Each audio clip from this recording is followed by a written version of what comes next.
እመቤቴ ማርያም ያረገችልኝን ተአምራት ነው አሁን እየተናገርኩ ያለው። ይጠፋል የተባለው 50-50 በቃ 3 ቀን ዲያቆኑ ታምረ ማርያም አይደል መጀመሪያ የሚነበበው ተነቦ ሲወጣ 3 ቀን አስነካል። እኔ ዝም ብዬ በቃ ማርያምዬ የጠየኳት እንኳን የለም ማርያምዬ ከማለት ውጪ ምንም ነገር ያልኩት የለም። ሲነካልኝ ማርያምዬ ይላል። 3 እያስነካኝ ለ3 ቀን ደገምኩት። ይሄን 4-5ኛው ቀን የሚበላኝ የነበረው ደርቆ መፈርፈር ጀመረ። ያለ የሆነ እንደዚህ ሻዶ ነገር ማየት ጀመርኩ። ያለ ይነቹ እየተገፈፈ ሄደ።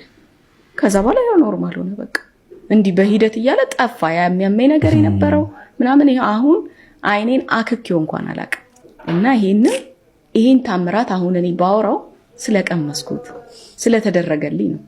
ምንም እዚህ ጋር መጥቶ ይሄን የሚያናግረን ምን አሉ ሊቀሊቃው ተሞር አላምረው እባብ እኔ በጣም ነው የምፈራው። ሰው ሁሉ ይፈራል ግን ያመጣ ሲባል የሚገልሽ እኮ የሚገለው እባብ እኮ 3% አይሆንም ከመቶ ዓለም ላይ ካሉት ነው። እባብ የምንፈራው ሰይጣን እባብን ተጠቅሞ የሰው ልጅን ከእግዚአብሔር ጋር ስላጣላ ዲኤንኤያችን ውስጥ አለ። ሰው እንፈራለን።